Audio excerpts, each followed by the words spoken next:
El primer tema que vamos a tratar en el Zona Crítica del día de hoy tiene que ver con el comienzo de la discusión por la actualización, el aumento de impuestos en la provincia de Santa Fe, aumento que tiene su correlato en otras provincias del país como Entre Ríos, como Buenos Aires también, y que genera conflictos obviamente. En este correlato que tienen las intenciones de los distintos poderes ejecutivos provinciales, también hay unificación de posturas, por ejemplo, en las entidades rurales, que ya plantearon la necesidad de revisar las intenciones de todas estas provincias de actualizar los avalúos fiscales de los campos, de las propiedades y también de revisar el aumento al impuesto inmobiliario, ya que consideran están en un año complicado y tienen inconvenientes con la producción sobre todo. Este era el planteo que hacía un dirigente rural de aquí de la provincia de Santa Fe, que es Hugo Iturraspe, de la Sociedad Rural, y esto planteaba en cuanto a lo que ellos consideran que se le debe gravar al campo y lo que no, y cuánto deben aumentar o no los impuestos para este sector este año en la provincia. Vamos a verlo.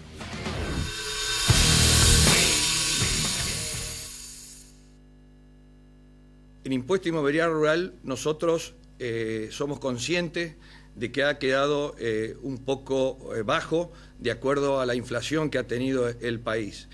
El campo, que es la preocupación que tiene, siempre ha pagado sus impuestos y los quiere seguir haciendo y no es renuente para ello. Pero nosotros creemos necesario que esta reforma tributaria se tiene que consensuar, se tiene que conversar, que no se puede sacar de la noche a la mañana por una necesidad de caja que en este momento tiene la provincia. Sabemos que el impuesto se tiene que hablar, es necesario que la provincia cobre, hay aspectos fundamentales en una administración pública, como todos sabemos, que es la seguridad, la educación, la salud. No queremos nosotros ser los odiosos, en este caso, de que somos renuentes a que se siga atendiendo a las necesidades que tiene la provincia. Pero sí creemos, como lo dije anteriormente, que lo tenemos que conversar. Nosotros estamos buscando, si hay que incrementar el impuesto inmobiliario, que se haga una base imponible con respecto a la producción. El campo produce y necesitamos que de esa manera se cobren sus impuestos, pero no al capital. Lo queremos pagar con la producción y no con parte del capital. El campo no puede desfinanciarse para seguir produciendo. Tiene necesariamente que guardar sus recursos. En este momento nosotros venimos de salir de una sequía en la que se darán cuenta ustedes que de los 52 millones de toneladas que se sacó de soja el año pasado, este año posiblemente lleguemos a alcanzar los 40 millones de toneladas. Eso ya nos está marcando que de la sequía que hablaban los productores no se minimizaba, como nos dijeron en algún momento, sino que ahora cuando se empieza a trillar se dan cuenta de lo que es la realidad. Lo mismo pasó con el maíz. Entonces, lo que le estamos anunciando es que de la misma manera que anunciamos tiempos atrás que nos íbamos a quedar sin vaca y así perdimos 10 millones de cabezas, de la misma manera le estamos anunciando que si bien es cierto que hay que tratar el impuesto inmobiliario de acuerdo a los tiempos que estamos pasando y a las necesidades que se están viendo, pero también tenemos que tener mucho cuidado en no caer en una recesión, porque el campo necesita producir, pero también necesita no desabastecerse para poder seguir sembrando. Yo creo que esta reforma tributaria necesitaría llevarnos más tiempo para seguir analizando cuáles son las conveniencias para los dos sectores, tanto para el Estado como para el campo. Ahí lo escuchábamos a Hugo Iturraspe, dirigente de Sociedad Rural. Lo que cabe aclarar es que este material ha sido gentileza de Somos Noticias, el equipo informativo de Canal Somos, que nos ha brindado este testimonio para poder darle inicio y como disparador a la charla que queríamos mantener hoy con, en este caso, Rodrigo Martínez, que es licenciado en Economía e integrante del Centro de Estudios para el Desarrollo Económico Benjamín Hoppenheim. ¿Es así, Rodrigo? Así es. ¿Cómo está? Buenas noches. Buenas noches. Bueno, en principio, ¿cuánto de razón hay en el atraso que tienen, por ejemplo, los avalúos, es decir, de las propiedades? ¿Cuánto de razón hay en que la alícuota de los ingresos del impuesto inmobiliario está atrasada? Y en función de eso, ¿qué tanto de cierto tiene el planteo que hacen las entidades rurales y qué tanto no?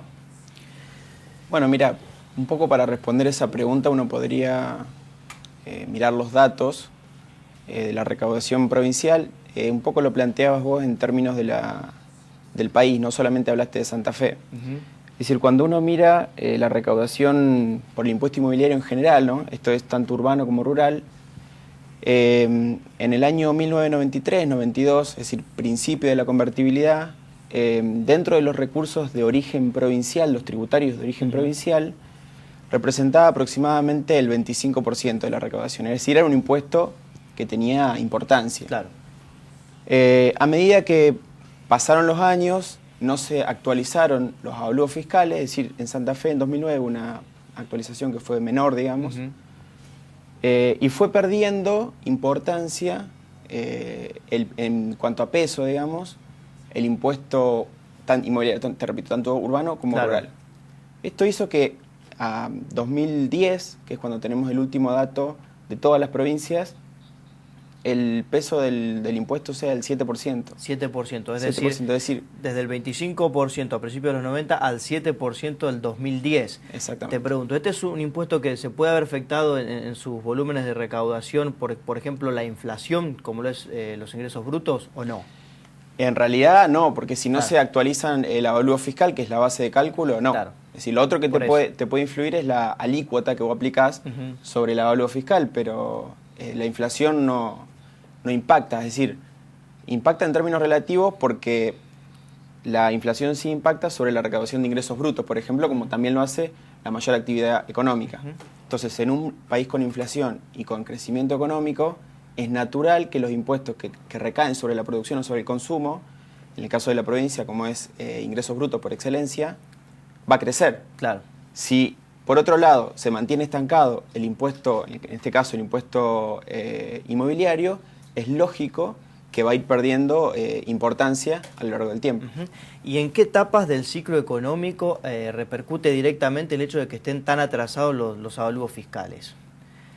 ¿Cómo? ¿En qué etapas? ¿En qué etapas, por ejemplo, en el mercado inmobiliario, en la misma producción, digo, en qué partes es donde está afectando el hecho de que estén tan atrasados? En la recaudación provincial. Claro. Eso impacta directamente en la recaudación de la provincia, es decir, cuando vos tenés un país con crecimiento económico, naturalmente la recaudación por ingresos brutos va a mejorar. En el caso puntual de ingresos brutos, en la década del 90 hubo sucesivas desgravaciones a varios sectores de la economía, lo que hicieron que el crecimiento de ingresos brutos no sea lo fuerte que podría haber sido con el crecimiento de la economía. Ahora, en el caso del impuesto inmobiliario, al no estar atado el crecimiento del producto, ya sea geográfico de la provincia o el Producto Bruto Nacional, por eso. Es lógico que no repercute. Es decir, y termina incidiendo de modo negativo en la recaudación provincial. Exacto. Bueno, lo otro que planteaban es una especie de ingresos brutos para la producción agropecuaria. ¿Es posible o no aplicar un esquema de este tipo para una provincia? Creo que la pregunta de si es posible o no tal vez me excede a mí. Yo creo que sí. Yo creo que se puede aplicar un impuesto ingresos brutos a la producción primaria, por ejemplo, o a la exportación de ciertos productos. Bueno, de hecho, a nivel nacional están las retenciones, digamos. Sí, el tema de las retenciones en realidad es otra cuestión, es decir, es un impuesto que grava la renta. No grava ganancia, no grava una propiedad específica. Y es sobre el exportador y el exportador lo traslada aparte al productor. Sí, por lo general sí. Salvo que vos seas exportador directo, que es imposible. La exportación está concentrada en 4 o 5 grupos económicos que son los que digamos, extraen la ganancia. Pero un poco volviendo a tu pregunta, déjame responderte un poco en modo teórico, si se quiere. Es decir, vos tenés dos clases de impuestos. Impuestos directos que recaen sobre las personas o sobre las empresas, e impuestos indirectos que recaen sobre el consumo, la producción y demás. Los impuestos directos que recaen sobre mi propiedad, por ejemplo, yo no los puedo trasladar. Si los tengo que pagar yo, y por lo general son en función de la capacidad contributiva que yo tengo. Es decir, esos impuestos, esa clase de impuestos, contribuyen a tener un sistema tributario más justo, más equitativo, que además después puede ser progresivo, es decir, si vos tenés una propiedad que vale más, no solo que vas a pagar más porque es más cara, sino que te aplica una alícuota más grande, porque tenés mayor capacidad de contribución, con todas las excepciones que se pueden hacer después. ¿Sí? Una persona a lo largo de su vida puede haber tenido un muy buen ingreso, comprar una muy buena casa, pero después se jubila y su ingreso se reduce, y bueno, para eso existen mecanismos especiales, pero mecanismos especiales. Están las generales de la ley en cuanto a progresividad y regresividad. Exactamente. En cuanto a progresividad y regresividad, está claro que un impuesto sobre la producción siempre es más regresivo, porque el productor lo va a terminar trasladando cuando venda el producto. Eso es natural, digamos. En el caso del IVA pasa exactamente lo mismo. Claro. A mí me cobran IVA, pero yo lo traslado. Y el que lo termina pagando es el consumidor final, que no tiene otra que pagarlo, Claro. digamos, y no lo puede trasladar a nadie. Claro. En cuanto a la actualización de los avalúos, en este caso concreto el Ejecutivo Provincial lo que propuso es un esquema a 6 años con ciertas facultades que se le delegarían a ellos, inclusive para poder ir actualizándolo, cuestión que ya los senadores del PJ le están viendo no con muy buenos ojos porque está más que claro y es una obviedad que la fijación de alícuotas es potestad del Poder Legislativo. De todas maneras, en términos de procesos, ¿cómo se puede encarar un sinceramiento de una cuestión que está tan atrasada, tan vetusta y que genera un impacto tan negativo para en este caso, para una economía provincial, ¿no? Bueno, está claro que, al menos desde mi punto de vista, el planteo en términos generales es lógico. Es decir, vos no podés actualizar los precios, precio de una vivienda, de una sola vez. Es lógico que tiene que ser progresivo porque si no el impacto va a ser muy fuerte. Y después si vos lo mirás en términos de porcentaje, termina siendo mucho mayor. En el caso de la actualización en las tarifas, en los avalúos de los impuestos de los inmobiliarios de la ciudad de Santa Fe, vos tenías propiedades que el impuesto se incrementaba en 400%, pero porque los avalúos estaban muy retrasados. Entonces es lógico y me parece viable que se vaya actualizando de modo progresivo. Claro. Ya una opinión personal tuya esto, ¿no? En cuanto a estos posicionamientos que tienen las entidades rurales que se repiten en cierta forma en Buenos Aires, en Entre Ríos también, en todos los lugares la intención del aumento del inmobiliario ha tenido distintos condimentos políticos porque en algunos lugares se mezclaron luchas internas, como por ejemplo en Buenos Aires, en Entre Ríos fue más unilateral y hubo un sector un poco más combativo por parte de la ruralidad respecto a los aumentos, y en Santa Fe todavía se está estudiando, ha habido un primer encuentro con todas las entidades rurales, donde por ejemplo ya se planteó que este esquema de actualización de los avalúos por lo menos se va a postergar, por lo menos de movida no se va a empezar a implementar, eso casi es seguro. Tu opinión personal, ¿tienen razón los dirigentes rurales en pedir una suerte de ingresos brutos para la producción en lugar de una actualización de los avalúos o no? No, yo creo que no. Yo creo que no porque, bueno, un poco la respuesta te la di antes, ¿no? Es decir, eso no contribuye a tener un país más justo. Uno tiene que contribuir en función de la capacidad que tenga. Y si nosotros ponemos un impuesto a la producción, cuando me vaya bien te voy a pagar y cuando no me vaya bien en realidad no voy a pagar porque no me fue bien. Claro.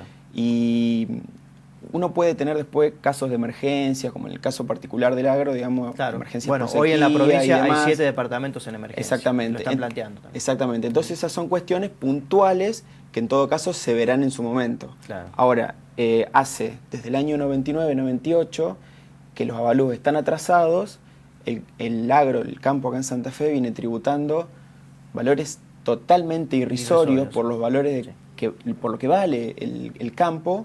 Y bueno, a mí me parece que es totalmente justo poner las cosas en su lugar, digamos. Claro. Es decir, que tributen en función de la capacidad que tienen y en función de lo que vale el campo en este momento. Rodrigo, te agradezco mucho que hayas venido. Bueno, muchísimas gracias por la invitación. Bueno, vamos a ir a la pausa, ya está en nuestros estudios José Luis Pajés, va a mantener una charla en profundidad con Héctor Galeano y hacer una radiografía del clan Sanabria en Santa Fe. Pausa, ya venimos.